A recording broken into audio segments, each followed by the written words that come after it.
Hey folks, welcome out there. It is Monday afternoon. It's Mathline time. What more can we do? Hey, what more can we do? We brought two of us, all right? Gary Petco with me this afternoon from Knox County Schools. Y'all are on break, but I'm glad you're here. Bernie Roberts, I am, and we're hosting together here, and we're going to have a good time. What do we need, Gary? We need them to do what? We need them to call in. We got to call in. Oh, yes. Need some calls. Go for it. Oh, I'm just shutting you yeah, up. go for it. And what is that number? 844-686-2378. What we do, folks, give us a call. We got operator waiting to take care of you. You will talk with us. We will work a problem out together live on the air. What more could you ask for on a Monday afternoon or any afternoon? It's a great place to be. And Gary's with us today, so I'm excited. That's right. Math takes no breaks. Absolutely, absolutely. Fall break, some of you are on, but a lot of you are still in school out there. So give us those calls, whether you're on break or not on break. And speaking of get you primed on it, how about it? Let's do problem of the day. Wow, Gary, you want to read this one? This looks like a long one. I love this probability. Yeah, that's true. That's your area. What is the probability of rolling a sum, which is add, greater than 8 with two fair six-sided dice? And just our hint, the number of possible outcomes for this situation is 36.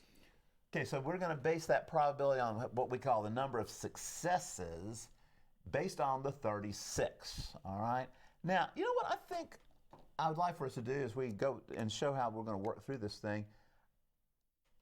Let you go through and tell them, how did we get to this 36 outcome? Well, there's a couple of ways to look at it. If you just think about it conceptually, you got each dice has 6 outcomes. So you've got a number 1 through 6. And if you roll that first die, and it could be a 1, 2, 3, 4, 5, or 6, and you roll the other one, well, that's 6 groups for each one of those outcomes. So 6 groups of 6. That's 36. Okay, so we'd end up here like at 6 and something. Mm-hmm. So maybe all of these are all 1s. Yep. Okay, and that, by the way, folks, there's 6 outcomes right there. Then you said we'd come along and we'll make, have a 2 here? 2. And that would be what, 2, 1? Well, yeah. Oh, we've got, wait a minute, we got, I guess I need to make this 1 here, right? 1, 2 maybe? 1, 2. Yeah, because otherwise we're repeating ourselves, aren't we? Right. So folks, think of this maybe like being a red and a green, all right? Red, green, and with a 1 and 1 doesn't matter. You're gonna get 2 no matter how you look at it. But here we have 2 different options to get a 3, okay? There's a 1, there's a 2, and of course we go 2, 2 here, and keep it going here. How about it? You got a 2, 2, 3, 3, 2. Yeah, I had to think which would we keep our pattern going, and we'll do the same thing, and you get the idea.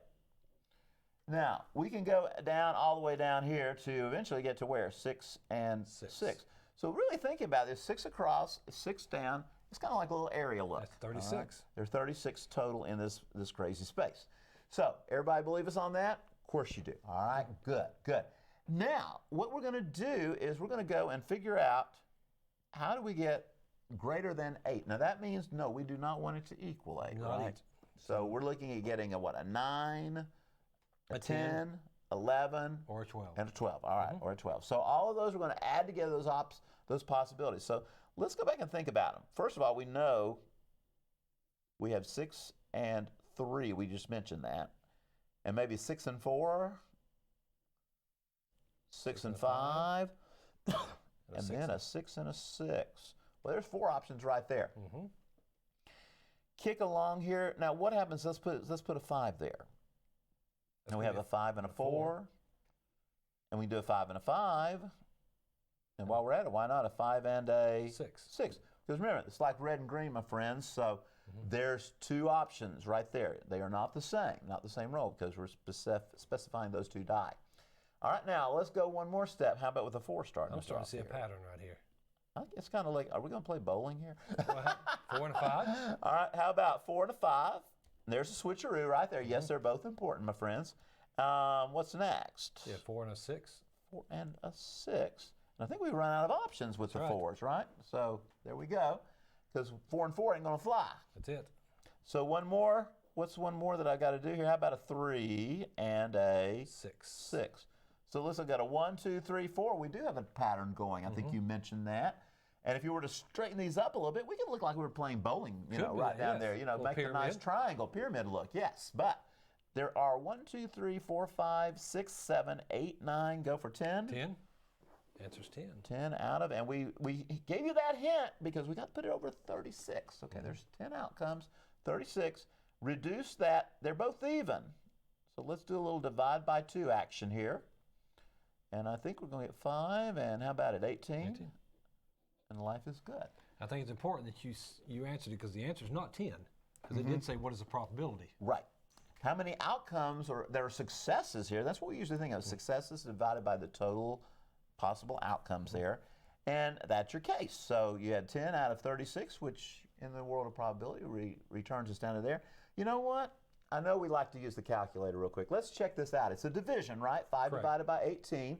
So let's see what happens when we put it on the calculators, because some of you like decimals, and I'm kind of the same way. And this can translate to a percent. So we put the 5 divided by 18. Looks like, wow, looks like about 20, almost 28%. 28%. Yeah, A little bit over a fourth of it's the a little time. better than 1/4. Absolutely. So that helps you see a little bit of what's going on there. Now, folks, what we need to get you doing is, you know it, give us some calls, all right? That number, 844-686-2378. Want to hear the phones ring? It's a Monday. It's a slow week for a lot of you since you're not in school. But those of you who are in school, hey, give us a call here. We're here to help you out. And again, that number, 844-686-2378. Understand we have a caller. So, first caller of the week, welcome to Mathline this afternoon. Who are we talking with? Charlotte, Hi, Charlotte. How are you calling? Where are you calling from, by the way? What city, what county? Knoxville. You're from Knoxville. All right. We're glad to have you with us That's a here sweet today. voice. That's a nice voice, yeah, for Knox County. Here we go. And I'm assuming you've got a good question for us or a good problem to work out. Is that correct? Yes. Good. Well, let's see what you got going. Give us that problem, okay? Okay. So I have 4 ordered pairs, 2 and 3, 4 and 6, 6 and 9, and 8 and 12. All right, hang on just a second. I want to make sure we got all those. Gary's writing them faster than I am. So it's 2 and 3, 4 and 6. Did you say 6 and 9? Yes. And the last one is 8 and 12, maybe? Yes. Okay. I like that. Okay, all right. So now that I interrupt you, and I apologize. So what is our story on this? So my question is, what would the 8th ordered pair group Ooh. would be? What would it be? That's very interesting. So we're looking for the 8th ordered pair. All right, so in dealing with that, it's sort of like we're going to have a few more blocks to fill in, right? Right. We could do it that way, and maybe there's a shortcut way if we could I'm figure out where we're going. Gary's looking over here for a shortcut way. All right. You got us thinking here, Charlotte. Good for you. Nice problem there. What grade are you in, Charlotte? 6th grade. 6th grade. 6th grade problem here. I think we can do this. All right, and some of this is going to be intuitive, I think. If we can look and, because what we're doing, you're establishing a sequence. It's just a sequence of ordered pairs Right. here. So many times we think of when we do a sequence problem, it's like numbers 2, 4, 6, 8. Who do we appreciate? Yay, team, all right? And this time she's given us a 2 and a 3 and a 4 and a 6. So we're needing to establish 2 patterns really that are going on here. So Charlotte, let's focus on the X, all right? And you know what I'm talking about, X and Y, right? With these ordered pairs? Yes. Good, all right. So your X looks like it, am I correct? It looks like you have got us moving up here 2 at a time, right? Right. So tell me what's going to happen if we add 2 more to 8. Where are we going? 10. 10. I like that. Want to keep us going? We'll fill in the Y's here in a minute. How about your next X? What are you going to have? 12. 12. Okay. And keep it moving with us here. I bet the next one you got on the tip of your tongue. What you got for that? 14. You're good. And then last but not least out here, what are we going to have? 16. So we solved half the problem, didn't we? We've got it. And that's the rate that it's going up every time by 2. The pattern is really set here. It Gary. is. And how about it? Gary, you want to take over on the Okay, let's go with the Y's. Y business here? Looks like we went from a 3 to a 6 and to a 9. So it looks like we're increasing by 3 each time. Then we're at a 12, so if we went from a 9 to a 12, what would be the next y value beside that 10? 15. 15. I like 15. Once you keep us rolling on that, Yeah. the next one would be 18. 18. Very I good. love this pattern. Keep going. 21. 21.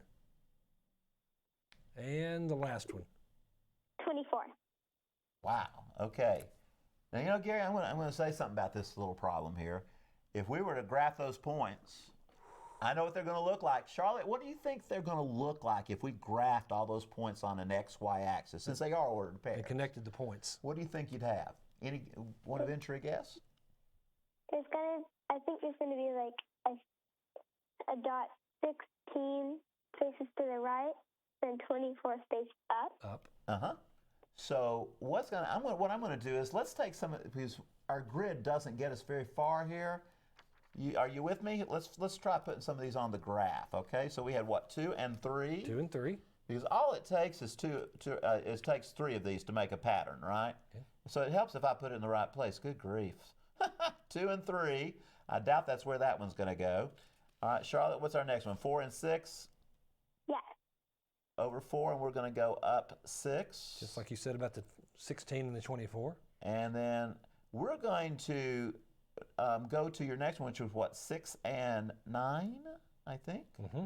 So we're going to go over 6 to the right, and then we're going to go up 9. We're going to see if we're off the chart, but that's okay. We'll estimate. I think that's about right. And we're going to forget about that one. That's Ernie's mistake, all right? That's my moment of getting excited and realizing it's 2-3, not 2-1.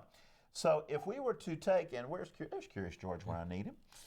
We're going to line those up, and I think it'll line up pretty good. Yeah. Remember, this was kind of an estimated piece there. So there it goes, kind of coming down through there. It is a straight line, Charlotte. Looks like those points are going to act right if I could just find a way to make them connect, but they look pretty good. So that's what we call a linear function, or a linear set of points. Actually, it is a function because the points that we have work very well. All right, and I'm going to ask you a question, Charlotte. You okay with the question here? Sure. She said, sure. Yeah, she's hesitant, I believe. Let me take away the graph here, and let's bring back what you had. What would be the 9th ordered pair? What's your next one going to be? 18 and 27. You got it. All right. Very good. And I'm going to go one step further, Gary. Okay. I'm seeing a ratio going on I was saying the same thing. Because this is how much y is changing every time, right? You changed it 3 times, didn't you, Charlotte? Every time you changed by 3. You added 3, added 3, added 3, which was very cool. The x, you added 2 each time. And this becomes a nice little ratio. It does. And for those of you who are in Algebra 1 or in pre-algebra, that ratio we tend to call a slope. That's right. And that's the degree of inclination of that line. In this case, it's basically we're going up 3 to above, and then we're going to the right 2 every time. Charlotte, you made your teachers proud on fall break. There you go. Good job out there. All right. And thank you for calling in. Delightful chat there. It was. So very good. Now, folks, we have set the tone here. Charlotte's giving you a call, 844-686-2378. We would love to hear from others of you out there because, hey, that's what we're here for. All right, we're here to take care of listening and talking. We love the math. We'll do the math anyway. All right, Absolutely. And but we want to make sure that we get a chance to give you all some chances to give some calls in here. Okay, so take care of business. Give us a call, and let's see where we're going to go on all of this. All right.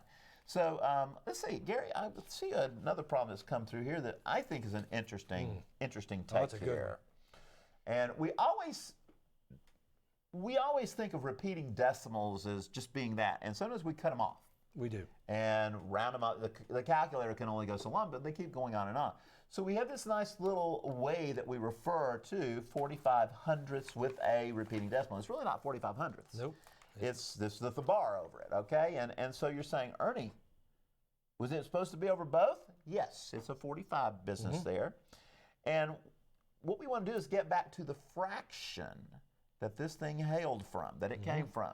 Because there's something, and we'll show you in the calculator, because some of you love to see that to be able to convince, but we'll show you how this will work out to give us 45, 45, 45, 45, and on until it eventually quits going up. You know, the calculator will cut off because it keeps going on forever. That's what happens with repeating decimals. So I'm going to see what you have, if you've got any ideas. What I always use is kind of an n equals business. That's what I was thinking, same thing. All right, so we start off, first of all, this is what we got, my friends. We've got 45 with a bar over it. You say, well, we knew that. And that's good, because if you know that, the next part's not going to be that hard to follow. That's right. Absolutely. So here we've got it. And on the next one here, we're going to multiply. How many places do we have, Gary? I was counting 2 decimal places here. So we need to multiply place. by hundreds. Yeah, we're going to move. We're basically talking hundreds. So we'll follow what we're going to show you. We're going to multiply our little n value by 100. All right. And what happens when we do that? Well, we're going to end up with this 45, because what we do, we just multiply it 45 times, right. and that becomes 45 times 45 hundredths, and boom, we get 45. But we've still got this pesky mess. It's still going on and on. So I'm going to rewrite over here, because I like the way I want to line these up a little bit better. So those of you over here on this side of the page, like he is, see what's going to go on. I'm going to turn it over to him here to do some writing. I've always wondered how Gary Petco writes, so we're going to find out here, all right? Now, what's going on here? Oh, we still have... We still have that 4500s. But why did I line them up, Gary? What kind of operation for decimals? I bet Charlotte over there would know, but she's not able to call us back. Well, she could call us back if she's watching us, yeah, but we can subtract. Because that's our pesky thing we want to try to, in effect, get rid of. And you know what? Because it's identical there, right? So say goodbye to all that. I like to just X things out. It's kind of nice. We mathematically got rid of it. Absolutely. So what's left over, my friend? We have a 99 on the left side. And we got to keep that in, because my friends, do not lose your n. It's still like 90. You got 100 of them. You take away just one, and you got 99 left. And it is the 99 to whatever those n's are going to represent. And then 45 on the right side, because we took away that 4500s. Okay. And here's where we all go, well, what do we do now? Because we're always wanting this number over here, 45, to be bigger than the 99. Well, it isn't, is it? So what we're going to do is basically, this says 99 times something gives us 45. So let's divide both sides by 99. And how about that? Hey, say goodbye to those 99s. But there, and some people say, well, that's nasty looking. That's crazy. 45 over 99. But I see some ways we can make that a lot nicer to look at. I see a greatest common factor. Oh, what's your GCF on this one? We can at least go with 9 for sure. Well, certainly, and let's go smaller. Okay. Because we can do 3. We can do 3. Everybody see, 3 divides in that. But with the 99, I'm also tempted to just, let's go to the 9, because it's staring at me. Yes, 9 will work. It also tells me 9 times 11, and that's, those are getting real close together, so I don't think we can go higher than 9. We can be tempted, but how about divide by, what, 9 you say? Divide by 9. Man, it's a brain over here, y'all know it. And we're going to get 5 left over, and that one's easy. 99 divided by 9, we have 11. 5 11ths. And some of you are going like, no, can't be. Well, proof is in the calculator. Let's see what it does. Let's see what it tells us. We can do the division also. But remember now, this is 5 divided by 11. And when you do this, be sure you put it just like the fraction says. I like this thing because it's really telling us division, and it's a fraction. It is. We should remember that. Look at that. And there it is. Bum ba-dum ba-dum ba-bum. Repeat, repeat, repeat, repeat. And guess what? It keeps repeating. It's going to keep going on. It just cut us off. Nicely cut us off there at that 5. But there, folks, that's a sweet technique to be able to get a repeating decimal to come back to a simplified fraction. So what that tells us also is, since we can make it a simplified fraction, what kind of numbers we got here? It's good old rational, right? Numbers. Yeah, it's a rational number. Ratio of 2 integers. Because so many times we worry about, is it rational or irrational? And there's our ratio of integers. Right. So good job there, all right? As we get these problems that are sent to us from time to time, and sometimes we hear that's what students are doing in the schools and all, so we try to pick up on some things there that we've got going on. And that's a big one right there. Yeah, that's a big one. And speaking of big one, I think we have Hey Mathline waiting for us, guys?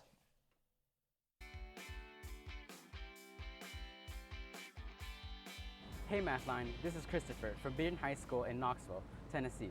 I have a question for you. What are the solutions for the equation x minus 5 squared equals 25? Wow.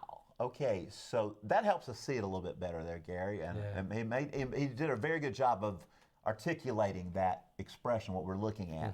So the x minus 5, my friends out there, it's inside a parenthesis. And the 25 is hanging on. And notice he said, what are the solutions? Because that means right there, it's quadratic.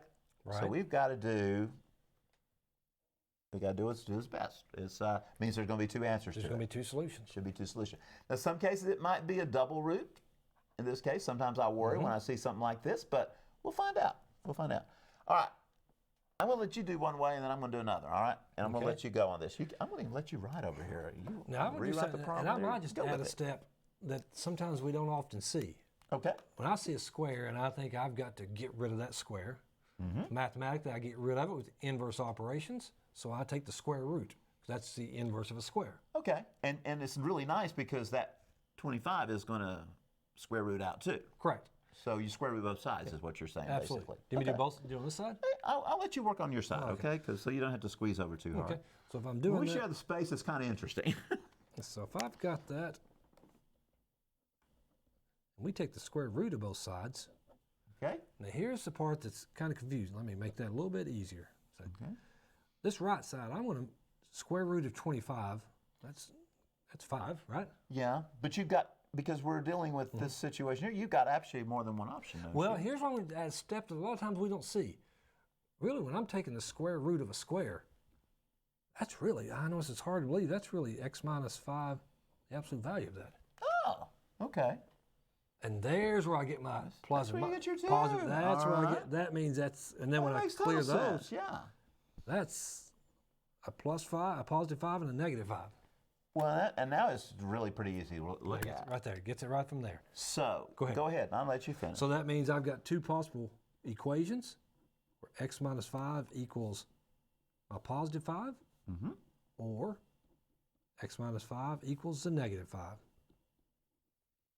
And that makes, those are very simple to work out. So what are our final solutions on this Looks thing? like our answer is going to be, for this one right here, x is going to equal to 10. Let's see if I can stay on the screen. Looks Oh, there we good. go. There we go. They And let you, this they one's let gonna you be get back on. x is equal to 0. So I've All got right. two solutions. And they do check They do because you check. put the 10, 10 minus 5 gives you 5 squared, 25, and 0 minus 5 squared. This would make a great Scholars Bowl question when we do this. So this, you may see, those of you who are coming in to do Scholars Bowl, you may start seeing some of these Mathline problems that pop up. Now, you said that's one way, and there's always another way. Some of you are going like, well, Ernie, what if we didn't see that? I always thought we were supposed to set things equal to 0. Ooh, that's a good All question. right. So what we'll do here, we're going to go back over here, and I know we can do this thing, square, multiply, and double square the last, but I'm going to put it out there because a lot of our students forget. That means take the whole parenthesis times itself, and we'll put it equals 25. Now the beauty here, I'm going to do the FOIL, first, outer, inner, last. Basically, it's I call it double barrel distributive property, but we're going to get x squared on the front. We're going to take and put minus 5x. Now, put that in your brains, folks. Keep that in your head, because then we're going to do the inner, because they both have x's on them. That's We'll right. just do a little mental math here. And we're going to have minus 10x. And, oh my goodness, the last one, 5 times 5. It's negative times negative. It's still going to be positive 25. Now, Gary, here's where the fun begins. Oh, this is fun. We're going to set equal to 0, because that's what the teachers always told us to do, isn't it? But there's a rationale behind that, because we're looking for roots, and that's where we want to spot them. I don't think we're going to have time to put this one on a graphing calculator, but if you're at home, you might be able to play with that a little bit. So, we get a 0. That's okay. That's what we want. And we got x squared minus 10x, GCF moment. You mentioned that earlier in a problem. Let's take that x out. And what's left behind? X minus 10 10 equals 0. equals to 0. What are your solutions? Look at that. I got x equals 0. X minus 10 equals 0. And guess what? X will equal 10 also. Beauty of math, more than one Yeah, way. great. More than one way to work out a problem. And folks, and he even took a little different twist on it with the absolute value. I like that. I never thought of it from that standpoint. I always just said plus or minus, and thought of we're going kind of closer to that, completing the square eventual push and work with. But that is great. Two great ways to do it, and they're both legit, and they both work, Love and it. they get the same answer, same and answer. they do check. They do check. Well, folks, Gary Petco, thank you for being with us today. Charlotte, thank you for calling in out there today with the problem that I thought was really cool to see, doing a sequence of ordered pairs versus just a sequence of numbers. That's true.